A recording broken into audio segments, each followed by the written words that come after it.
Hello everyone, welcome to S Academy. I hope आप लोग सब अच्छे होंगे। आज इस वीडियो में 50 अति महत्वपूर्ण प्रश्न करने वाले हैं जो संसद से रिलेटेड होंगे। यानी संसद से जितने भी इंपॉर्टेंट क्वेश्चन पूछे जाते हैं इस वीडियो में कवर किए जाएंगे।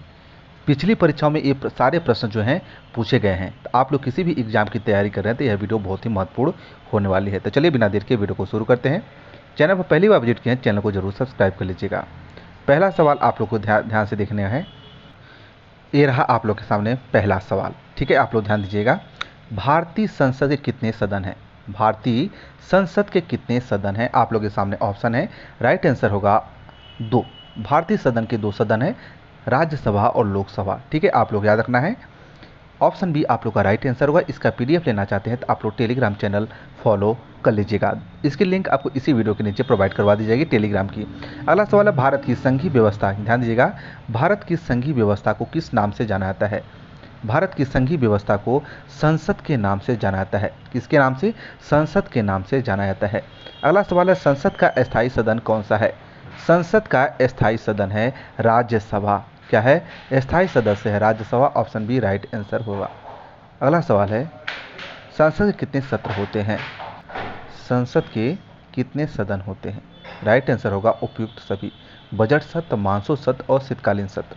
संसद के इतने सत्र होते हैं, यानी ऑप्शन डी राइट आंसर हो जाएगा। चलिए अगला सवाल लेते हैं, बहुत ही महत्वपूर्ण है, ध्यान दीजिएगा। संसद के किस सदन को प्रतिनिधि सभा भी कहा जाता है? संसद के किस सदन को प्रतिनिधि सभा भी कहा जाता है? राइट आंसर होगा लोकसभा को प्रतिनिधि सभा के रूप में भी जाना जाता है। ठीक है, बहुत ही महत्वपूर्ण सवाल है। अगला सवाल है, संसद का लोकप्रिय सदन कौन सा है? संसद का लोकप्रिय सदन है लोकसभा। क्या है? लोकसभा संसद का लोकप्रिय सदन है। चलिए अगला सवाल है, भारतीय संविधान के किस अनुच्छेद में कहा गया है कि संघ के लिए संसद होगी जो राष्ट्रपति और 2 सदनों से मिलकर बनेगी? यह आर्टिकल कौन से अनुच्छेद में कहा गया? अनुच्छेद 79 यानी अनुच्छेद 79 में कहा गया है। आप लोग को याद रखना है। जितने भी क्वेश्चन है बहुत ही महत्वपूर्ण है, आप लोग जरूर ध्यान रखिएगा। अगला सवाल है, संसद का निम्न सदन एवं उच्च सदन क्रमशः कौन सा होता है? संसद का निम्न सदन और उच्च सदन लोकसभा एवं राज्यसभा होता है। ऑप्शन बी आप लोग का राइट आंसर हो जाएगा।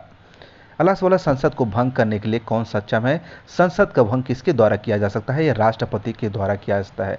चलिए आप लोग से क्वेश्चन पूछते हैं, वर्तमान में भारत के राष्ट्रपति कौन है? कमेंट बॉक्स में आप लोग बताइए कि कौन सा, उनका नाम क्या है जो वर्तमान में भारत के राष्ट्रपति हैं। अगला सवाल है, भारतीय संसद की संप्रभुता किससे संबंधित है? भारत संसद की संप्रभुता जो है न्यायिक समीक्षा से संबंधित है। ऑप्शन बी राइट आंसर होगा। अगला सवाल है, संसद के 2 सदनों के संयुक्त अधिवेशन की अध्यक्षता कौन करता है? यह लोकसभा अध्यक्ष के द्वारा किया जाता है। किसके द्वारा? लोकसभा अध्यक्ष के द्वारा संसद की दोनों सदनों की अधिवेशन की अध्यक्षता की जाती है। अगला सवाल है, संसद की संयुक्त बैठक कौन संबोधित करता है? राष्ट्रपति के द्वारा संसद के संयुक्त बैठक को संबोधित किया जाता है। ठीक है, संसद की कार्यवाही की सूची में प्रथम विषय क्या होता है? संसद की कार्यवाही सूची में प्रथम विषय होता है प्रश्नकाल। क्या होता है? प्रश्नकाल, यानी ऑप्शन बी राइट आंसर होगा। अगला सवाल है, अस्थायी सदन को भारत में कब अस्तित्व में रही है? अस्थायी संसद भारत में कब अस्तित्व में रही है? 17 अप्रैल 1952, यानी ऑप्शन डी राइट आंसर होगा। अगला सवाल है, भारत का संसद का उद्घाटन कब हुआ था? भारत की संसद का उद्घाटन हुआ था 1927 में। कब हुआ था? 1927 में। अगला सवाल है, संसद के दोनों सदनों का सत्रावसान कौन करता है? संसद के दोनों सदनों का सत्रावसान कौन करता है? राष्ट्रपति के द्वारा किया जाता है। ऑप्शन बी राइट आंसर हो जाएगा। अगला सवाल है, संसद के किन सदस्यों को गैर सरकारी सदस्य कहा जाता है? ये कहा जाता है मंत्री के अलावा अन्य प्रत्येक संसद को।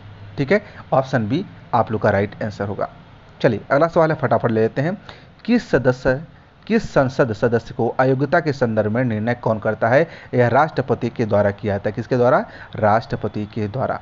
चलिए अगला सवाल लेते हैं, भारतीय संसद कितने अंग हैं? भारतीय संसद के 3 अंग हैं। कितने अंग हैं? 3 अंग है, आप लोग को याद रखना है।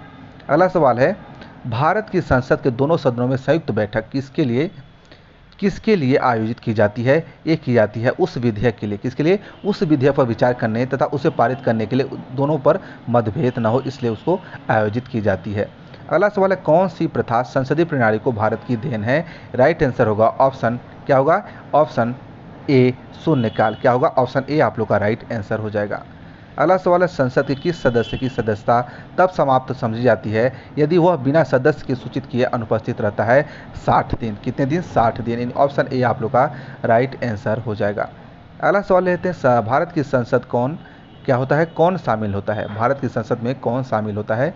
राइट आंसर होगा राष्ट्रपति, राज्यसभा और लोकसभा शामिल होता है। ऑप्शन डी राइट आंसर होगा। अगला सवाल लेते हैं कौन सा सदस्य प्रधानी भारतीय संविधान के अंतर्गत संसद के सदस्यों के विशेषाधिकार को उन्मुक्ति को निर्धारित करता है? अनुच्छेद 105। कौन सा भारतीय संविधान है? अनुच्छेद 105 है। ठीक है। अगला सवाल है निम्न में से कौन संसद का अन्य भाग नहीं है? बताइए, इनमें से संसद का अनन्य भाग नहीं है, यह है उपराष्ट्रपति। ठीक है, ऑप्शन आप लोग का क्या होगा? बी। चलिए अगला सवाल है एक वर्ष में कम से कम कितनी बार संसद की बैठक होता है? आप लोग ध्यान, 2 बार होता है। कितनी बार? 2 बार आयोजित की जाती है। ऑप्शन बी राइट आंसर हो जाएगा। अगला सवाल है निम्न में से विधेयक में से किसका एक भारतीय संसद के दोनों सदनों द्वारा अलग अलग विशेष बहुमत से पारित होना आवश्यक है? यह है संविधान संशोधन विधेयक। कौन सा? संविधान संशोधक विधेयक। Option D. अगला सवाल है संसद के 2 सत्रों के बीच अधिकतम कितना अंतराल दिया जा सकता है? अधिकतम 6 महीने का अंतराल दिया जाता है। ऑप्शन सी राइट आंसर हो जाएगा। अगला सवाल है साधारण विधेयक से संबंधित गतिविधि को दूर करने के लिए संसद के दोनों सदनों की संयुक्त बैठक कौन बुलाता है? संसद की दोनों संयुक्त बैठक जो है राष्ट्रपति के द्वारा बुलाया जाता है। आप लोग से क्वेश्चन पूछा गया था वर्तमान में भारत के राष्ट्रपति कौन है? कमेंट बॉक्स में आप लोग जरूर लिख लीजिएगा। अगला सवाल है लोकसभा और राज्यसभा की संयुक्त बैठक कौन किसके द्वारा आयोजित की जाती है? कब बैठक में कब आयोजित की जाती है? लोकसभा और राज्यसभा के मतभेद पर यह आयोजित की जाती है। अगला सवाल है संसद के दोनों सदनों के साथ साथ बैठने पर क्या होता है? क्या होता है? एक बिल जिस पर दोनों सदन सहमत न हो उस पर विचार करना और पास करना, इसलिए साथ साथ बैठना आवश्यक होता है। ठीक है, ऑप्शन सी राइट आंसर होगा। यदि किसी सामान्य विधेयक पर राज्यसभा और लोकसभा के बीच गतिरोध आता है तो उसे समाधान कौन करेगा? संसद का संयुक्त सत्र जो होता है उसके द्वारा समाधान किया जाता है। अगला सवाल है संसद के वेतन का निर्णय कौन करता है? वेरी वेरी इंपॉर्टेंट क्वेश्चन है। यानी संसदों के वेतन पर निर्णय कौन लेता है? यह सभी संसद मिलकर लेते हैं। यानी ऑप्शन ए आप लोग का राइट आंसर होगा। अगला सवाल है संसद के कुल सदस्यों की कितना भाग वैधानिक चैम्बर की मीटिंग बुलाने के लिए आवश्यक यानी गणपूर्ति कोरम है? 1/10। कितना? 1/10 होना बिल्कुल जरूरी है। चलिए अगला सवाल लेते हैं संसद प्रणाली का वाली सरकार को अन्य किस नाम से जाना जाता है? ये जाता है संघीय सरकार के नाम से जाना जाता है। किसके नाम से? संघीय सरकार के नाम से जाना जाता है। SSC 99 में गया था। ठीक है। अगला सवाल भारत के संसद के बारे में क्या सही नहीं है? ध्यान दीजिए, क्वेश्चन को ध्यान से पढ़िएगा। NDA में पूछा गया था। ये सही नहीं है, लोकसभा मनोनीत सदस्य नहीं होते हैं। ये बिल्कुल सही नहीं है। ठीक है, ऑप्शन बी राइट आंसर होगा। अगला सवाल है संविधान लागू होने के बाद सर्वप्रथम त्रिशंकु संसद का गठन कब हुआ था? ये हुआ था 1989 में। कब हुआ था? 1989 में। तो ये रही इंपॉर्टेंट क्वेश्चन जो आप लोग एग्जाम की दृष्टि से बहुत ही महत्वपूर्ण है। ठीक है, आप लोग याद कीजिएगा।